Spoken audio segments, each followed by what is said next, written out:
turebe cyane baturi kumwe. Haleluya. Tubwire uko twese zamurega amaboko dushime Imana. Haleluya. Twihuse shimye Imana ko turi bazimu uyu munsi kandi dushime Imana yashoboye kurinda abo bose batambukije amashimwe yabo. Imana yaturagiye katuragira aho twari turi katurindira mu byo twari turimo. Imana nishimwe. Amen. Ndashimira na pastor wampaye umwanya. Imana igumugisha. Mu byukuri mbasabe mu minota mikeya cyane mfite ubuhanuzi ariko ntaza aho mbuhera, kandi burya biragora kubwira umuntu ngo ko ndabura aho mpera ijambo kandi umuntu azi ko nsanzwe mvuga, ariko nsaba umuntu wese kunkurikirana. Mfite ijambo ry'ubuhanuzi kuri buri wese. Mu byukuri ndahiye nateguye ijambo pastor anandikira ko nzobwiriza. Nari mfite ijambo mu Bagalatiya ndaritegura uko nshoboye, naryumva uko nshoboye ndaritegura, ariko saa 5 z'ijoro numva umutima urambuye ngo tuganirire. Amen. Numva umutima untumye mu buhanuzi bwa Isaya isura 40. Niyo mpamvu mvuga ngo buri wese musaba kunkurikira. Sinzi impamvu iryo jambo shobora kuba ari iryawe kuri none, bishobora kuba ari ubuhanuzi bwawe wewe kuri none, kuko ngewe icyo nari mfite ryari icyo nari mfite nari nagiteguye nzi ko tuganira iryo jambo, ariko mu mugoroba umva haje mu ijambo kandi rimpatira uko. Niyo mpamvu n'urupapuro mfite ntacyo naryanditseho. Bwira Imana ngo ndahagarara uvuge nk'Imana. Amen. Haleluya. Amen. Haleluya. Mu byukuri sinamenye intambara waba urimo, sinzi ikibazo ufite muri wewe, sinzi aho uhagaze, sinzi icyo uhayubwira Imana muri iyi minsi, sinzi ikintu kiri ku mutima wawe, ariko usomye ubuhanuzi bwa Isaya 53. Haleluya. Umwanditsi yaravuze ngo ni ukuri intimba zacu nizo yishizeho, imibabaro yacu niyo yikoreye. Nashatse gusobanura ayo magambo, ndabizi ko turimo abantu benshi bazi Kinyarwanda. Umubabaro n'ubu no kubabaza mpagaze hano, ushobora kundeba ukababara. Umuntu yakubwira ngo igira ukababara, umuntu yakubwira ngo duhure saa 8 ukaza saa 10 akababara. Haleluya. Ariko intimba ni cya kintu ufite cy'igitome gicitse ku mutima wawe, ngiri intimba. Haleluya. Ariko baravuze ngo ni ukuri intimba zacu yarazikoreye, imibabaro yacu nuko niko bimeze. Yesu ubwo wenyine hariya muri ubutumwa bwiza bwa Matayo 11 yaravuze ngo barushe mwese n'abaremerewe nimuze musange. Abarushe mwese n'abaremerewe, abana twabyaye baraturemerereye. Haleluya. Ibibazo dufite by'amafaranga biraturemerereye, ingorane nyinshi zitandukanye, sinzi ikibazo ufite. Niyo mpamvu ngubwira ngo iri jambo nabwiye Imana ngo ndemeye, ariko ni wowe uzi icyo ushaka kuvuga, ni wowe uzi ushaka kubwira. Haleluya. Muri njye yaravuze ngo bibwire Yesu, bibwire Yesu. Nimba urushe, nimba uremerewe, bibwire Yesu. Kugira ngo birumvikane. Urugamba rwa kuremerera, urugamba rwa kuremerera. Umuturanyi yakuremerera, umugabo yakuremerera, ikibazo ufite cyakuremerera, ariko uyu mwanditsi aravuze ngo ni ukuri. Kandi ikintu tuvuze ngo ni ukuri ni nko kubwira ngo nta kindi, ni ukuri nyine, ngo ni ukuri intimba zacu nizo yishizeho, imibabaro yacu niyo yikoreye. Haleluya. Haleluya. Haleluya. Tegereza Imana. Sinzi icyo utegerejeho Imana, sinzi ikintu urindiririye mu Imana. Buri wese afite icyo yabwiye Imana. Sinzi icyo utegereje mu Imana kwiza kugufasha. Nowa yarategereje Imana ko imvura izahita, yahoraga ngo atume inuma, murabizi yatumaga abantu ngo baje kureba ko imvura yise umusozi. Ariko Sara yarategereje Imana ko izamuha urubyaro. Ngo birumvikane. Nawe yarazi ko imvura izahita, yarategereje Imana ko ese imvura yarahise umusozi, ngicyo kibazo yari afite. Ariko Sara we yarategereje Imana ko izamuheza urubyaro. Yosefu aho yararindira Imana ko izamusohora isezerano ryiwe. Sinzi ikibazo urindiriyeho Imana, sinzi ikibazo utegereje ko Imana igusanga. Haleluya. Ni wowe ubizi, ni wowe uzi icyo ugize iminsi ubwira Imana. ni wowe uzaha uhagaze n'Imana ngo n'urugero ntanze kugira ngo buri wese yumve iciwe ntabwo Nowa Yosefu Sara bari barindira Imana ku kintu kimwe umwe yarafite icyo ategereje ku Imana abakuko umunsi ngo biramucanganya baza basoma Bibiliya cyane ngo biramugora ngo abona abakiranutsi barenganywa n'abakiranirwa abanyabyaha bariko bintu ngo biramucanganyikisha niwe yarazi ko bakiranutsi ari bo babaho neza none akabona abakire barazamara amabuilding akareba ubwoko bw'Isiraheli ko burajana iminyago na Babuloni abapagani ngo biramucanga Imana iramubwira mu gice cya kabiri ngo abakukiwe nguje ku munara ngi gutegereza icyo Imana yakubwiye haleluya ngo wowe wizamukire ku munara tegereze gusuga umurebe gusa yaravuze ngo ndarangaranga amaso yanje ku misozi ngo ntegereze icyo Uwiteka yambwiye uyu mugoroba sinzi icyo urindiriye mu Imana sinzi ikintu utegereje mu Imana kwigusubiza abakobwa dufite hano n'abahungu bari hano se muzi ko burya n'urugo rwiza ruva ku Mana muzi ko umugabo mwiza umuhabwa n'Imana abasore baraha muzi ko umukobwa mwiza umuhabwa n'Imana sinzi icyo utegereje mu Imana sinzi ikintu urindiriye mu Imana yawe sinzi icyo uzubwira n'Imana yawe ni wowe uzi icyo ubwira Imana ababyeyi turabya tugashira ku musozi tukarera tukagaburira ariko ikiza ngo ntitukizi niyo mpamvu umubyeyi gito yasekundi nk'umwana we yabaye kirara sinzi ko twumvikana neza icyo utegereje mu Imana haleluya ngiye gusoma rwose magambo mfite njewe ndasoma kuko nyuma y'ibi byanditswe ibindi ni ibyanje ariko utegereze icyo Imana yampaye kubabwira ni ijambo riri mu Isaya sura ya 40 rivuga ngo nimuhumurize abantu banje mubwira abantu banje iby'urutsi imitima mwegera abantu mubabwira amagambo y'urutsi imitima mubwira abantu banje mubahumurize mubabwire ngo Yerusalemu izatabara haleluya haleluya dusome Isaya igice cya 40 ubuhanuzi bwa Isaya sura ya 40 ndasoma akantu kagufi gusa haravuze ngo nimuhumurize abantu banje mubahumurize niko Uwiteka Imana yanyu ivuga muvuge iby'ururutsi imitima y'abi Yerusalemu mukomere muhabwire ko intambara zaho zishize haleluya mukomere muhabwire ko intambara zaho zishize mukomere muhabwire ko intambara zaho zishize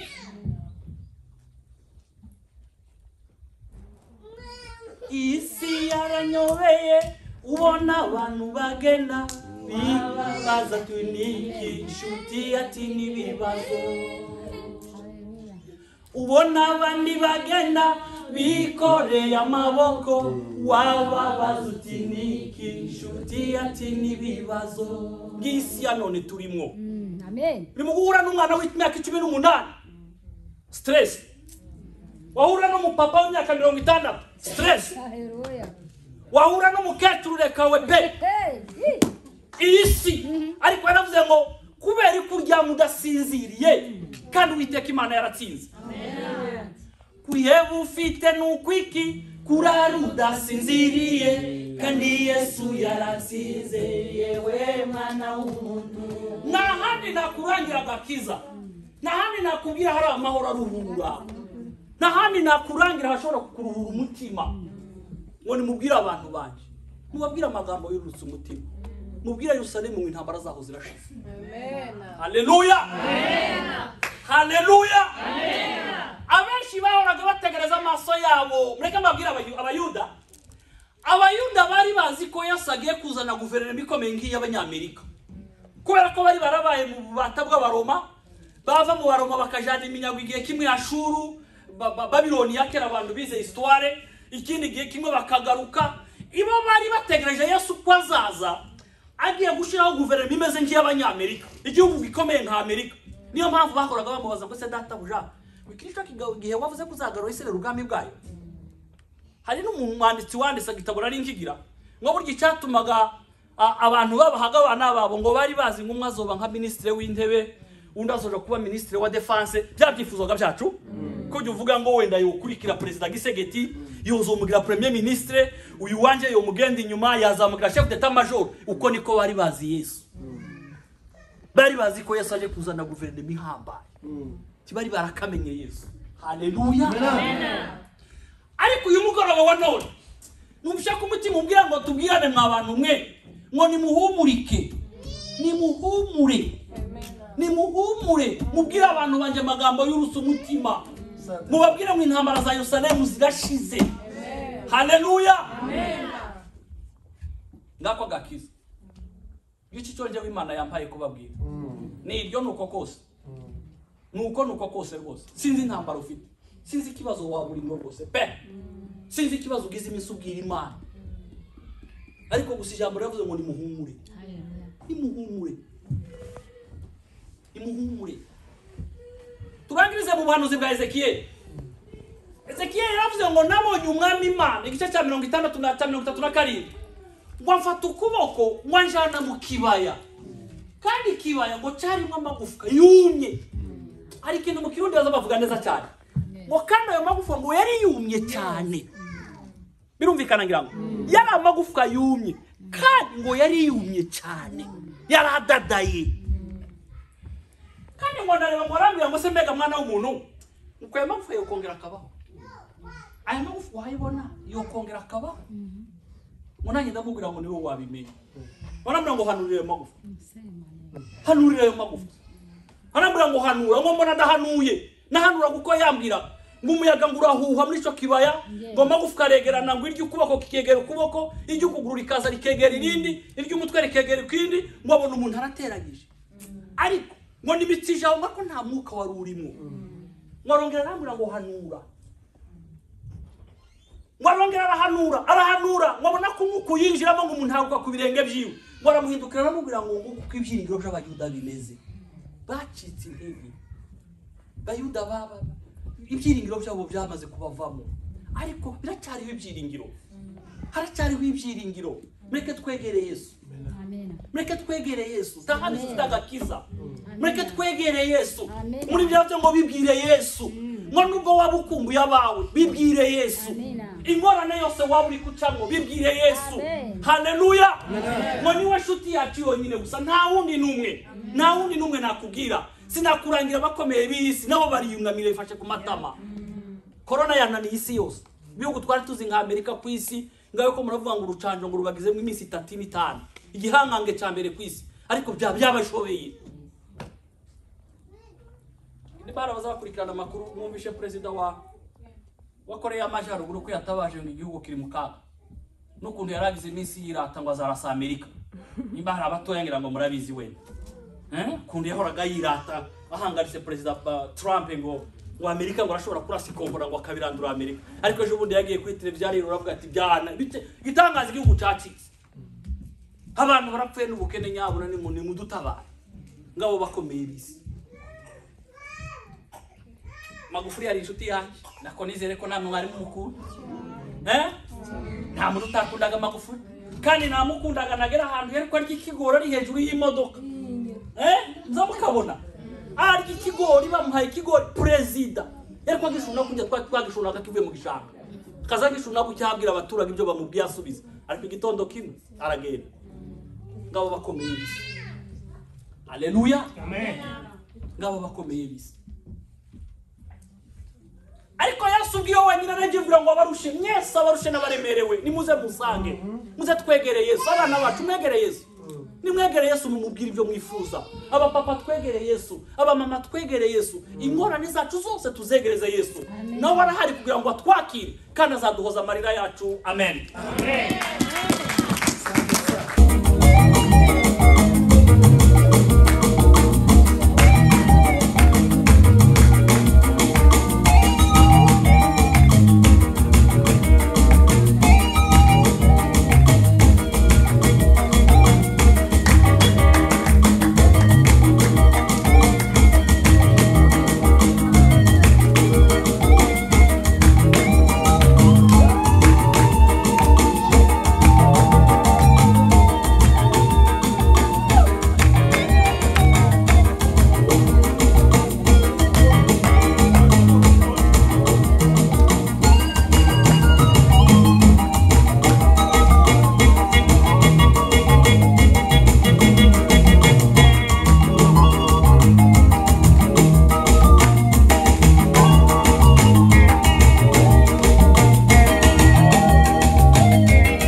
Ugire gutya kandi ukiga umugore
Yego.